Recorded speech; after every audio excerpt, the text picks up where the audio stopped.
Recentemente, o governo anunciou algumas medidas para tentar baratear os alimentos, mas as estratégias escolhidas são, no mínimo, preocupantes. Uma das medidas visa flexibilizar a fiscalização sanitária, ou seja, reduzir o controle sobre a qualidade dos alimentos que chegam à nossa mesa. Acontece que a fiscalização sanitária existe para garantir que os produtos vendidos em território nacional estejam em conformidade com normas da nossa legislação. Essas normas garantem que os produtos vendidos estejam em condições adequadas, no que diz respeito à integridade biológica, das características físico-químicas, assim como os ingredientes sejam realmente os adequados. Ela também controla os processos de fabricação, armazenagem, distribuição, prazos de validade, dentre outros. No final das contas, isso garante que você não tenha que bater no hospital para tratar uma infecção depois de comer algo. Mas qual seria o impacto real dessa medida nos preços do supermercado? E o mais importante, qual seria o risco dessa decisão para o consumidor final? A questão é que a fiscalização sanitária tem como obrigação uma série de medidas para garantir alimentos seguros na mesa do consumidor. Eles alegam que essa flexibilização promoveria a desburocratização e traria maior agilidade em diversos processos que são demorados e caros. Nisso eles têm razão, já que a burocracia é um dos principais entraves para o desenvolvimento do país, e isso afeta ainda mais os pequenos e médios produtores. Para ter um exemplo, algo extremamente relevante já foi feito durante o governo do presidente Bolsonaro, que foi a Lei da Liberdade Econômica.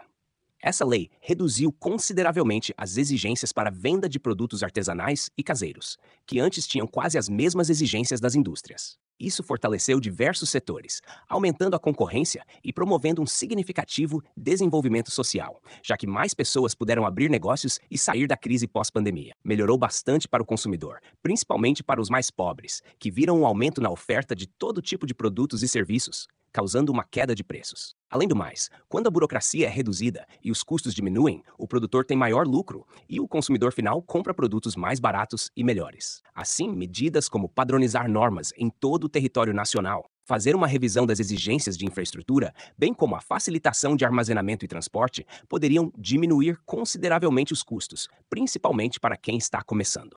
Mas apenas essas mudanças não são garantias de que tudo vai melhorar. Pois mesmo com toda a rigidez da nossa legislação atual, temos diversos problemas acontecendo. Isso se deve, pois é quase impossível fiscalizar todos os estabelecimentos, tanto comerciais como de produção.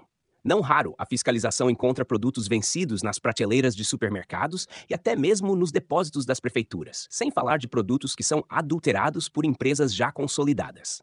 Mas o que essas medidas trariam de benefício para o empresário e, consequentemente, para o consumidor final? Segundo dados sobre o custo médio das indústrias, a redução de custo com licenças e burocracia pode ser da ordem de 3 a 8%. Já a revisão das exigências de infraestrutura poderiam impactar em redução de custos na ordem de 5 a 12%. E a modernização da legislação de transporte e armazenagem poderia reduzir os custos entre 5 e 15%.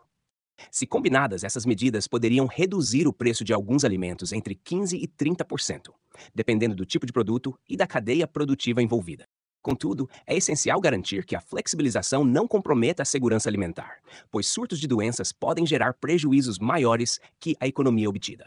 O impacto nos custos seria mais significativo para pequenos e médios empresários, já que estimativas indicam que pequenos negócios gastam, em média, 10 a 15% do faturamento com regularização sanitária e burocracia, incluindo taxas de licenciamento, vistorias, consultorias e documentações.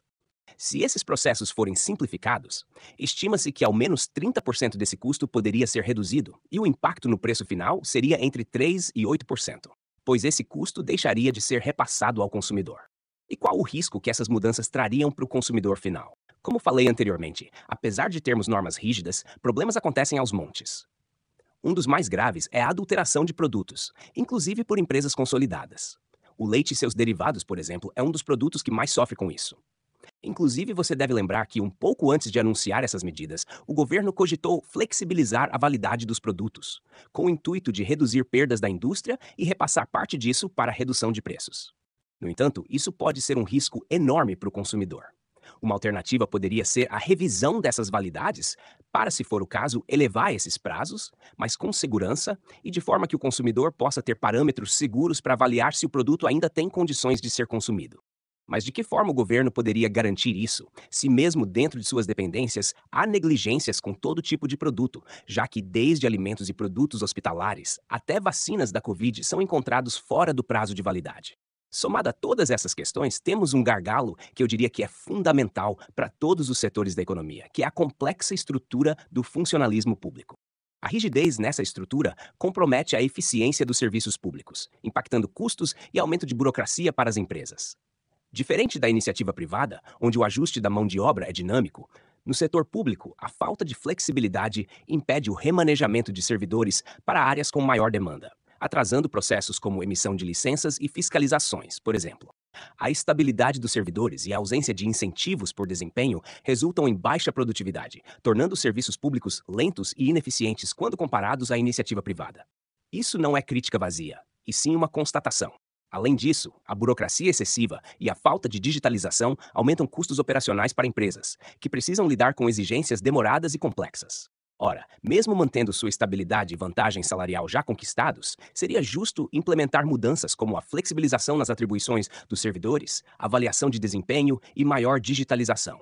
Isso poderia reduzir consideravelmente os prazos e custos burocráticos. Se as repartições públicas fossem devidamente modernizadas, os servidores produziriam mais, sem sequer precisar de aumento de esforço pessoal, a não ser o da capacitação para se adequar aos novos métodos e equipamentos. Isso seria um enorme ganho para o servidor e para toda a nação. Para superar esse entrave na legislação pública, algumas repartições estão optando por trabalhadores temporários, o que torna mais barato e eficiente.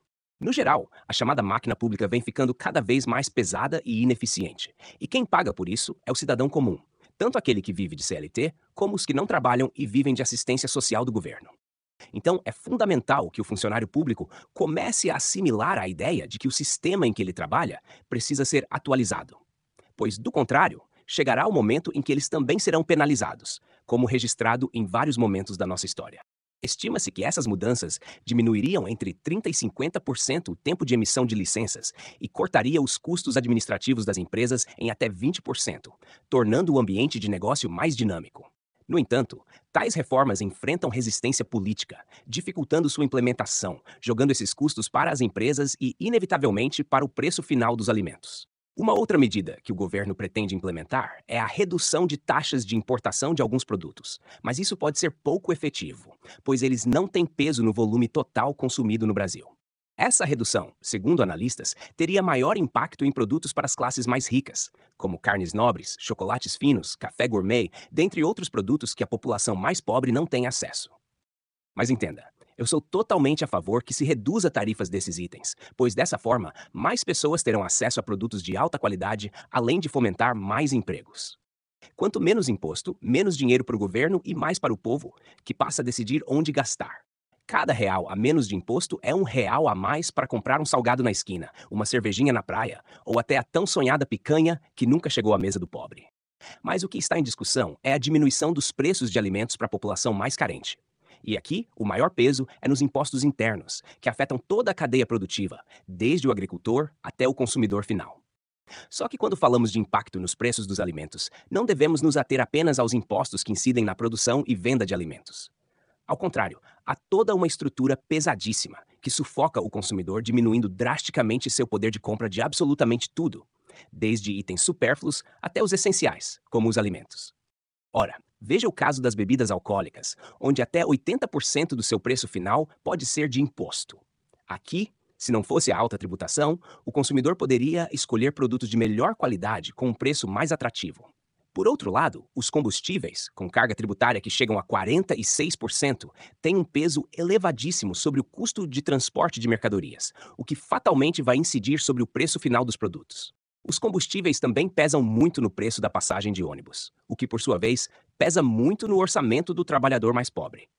Ora, se você paga a mais pelo transporte, pela cervejinha e qualquer outro produto, é dinheiro a menos que você tem para gastar com qualquer outra coisa que você queira ou precise. O mesmo raciocínio se aplica para a energia elétrica, que pode ter 50% do seu custo em impostos. Esse é outro item que interfere diretamente nos preços de todos os produtos e serviços e, novamente, tira do pobre seu poder de compra. Só que quanto mais rico é o cidadão, menos ele sente o peso desses itens. E quanto mais pobre, mais o sujeito é prejudicado. Para entender, vamos fazer um exercício simples. Imagina que uma pessoa que mora na cidade de São Paulo resolva passar um feriado no litoral. Para isso, ele percorre cerca de 500 quilômetros com seu carro. Nesse trajeto, ele vai precisar de uns 50 litros de gasolina. E se o litro custa em torno de R$ 6,50, ele vai gastar uns R$ 325. No final do governo anterior, o combustível estava em torno de R$ 4,50 por litro. Nesse caso, ele gastaria R$ 225, ou seja, R$ 100 a menos. Essa diferença poderia ser usada para comprar outros itens, como um lanche, uma cerveja na praia ou até um biquíni novo para a filha.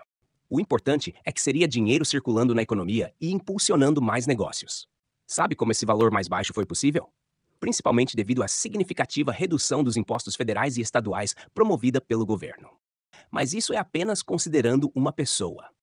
E se considerarmos que o consumo de gasolina no Brasil ultrapassa os 40 bilhões de litros por ano? Se a diferença no preço desse combustível é de R$ 2, podemos afirmar que atualmente outros setores da economia deixam de comercializar 80 bilhões de reais, simplesmente porque esse dinheiro ficou concentrado nas mãos de quem trabalha com combustível e no governo, que não repassa isso na forma de serviços, que é sua obrigação. E olha que falei apenas da gasolina. Não contabilizei etanol, diesel, combustível de aviação, solventes de todos os tipos e outros derivados de petróleo que são utilizados por toda a indústria. Novamente, podemos trazer a mesma conta para a energia elétrica, ou seja, outros vários bilhões deixam de ser movimentados na economia, apenas por causa dos altos custos desse item. O pior de tudo isso é que tanto a energia elétrica como os combustíveis são produtos essenciais para o desenvolvimento do país. Negligenciar esses itens como estratégicos é empobrecer toda a nação, dificultando as vidas de milhões de pessoas. Nesse cenário, os pobres ficam mais pobres e os ricos ficam mais ricos. E isso acontece porque, quanto menor a empresa, maior o impacto de todos esses problemas. Para ilustrar, imagine uma indústria que produz milhões de biscoitos na sua fábrica e compare com o pequeno empresário que está apenas começando e que produz algumas poucas unidades por mês, muitas vezes de forma artesanal. Nos dois cenários, o custo da energia impacta cada unidade produzida. Mas para o grande, que possui equipamentos mais eficientes e maior produtividade, esse custo é muito menor. Além disso, as outras estruturas da empresa também consomem energia. Escritórios, iluminação das instalações da fábrica e muitos outros departamentos que precisam de energia para funcionar. Nesses casos, quem tem maior produtividade dilui esses custos de forma mais eficaz. Já no caso do pequeno produtor, esse impacto é muito maior, o que dificulta ainda mais seu desenvolvimento e a capacidade de competir com os grandes. Temos um exemplo recente que causou impacto imediato no preço dos ovos. O governo anunciou a exigência de colocação da data de validade nos ovos, pouco tempo depois de a JBS comprar o controle acionário do maior produtor de ovos do Brasil.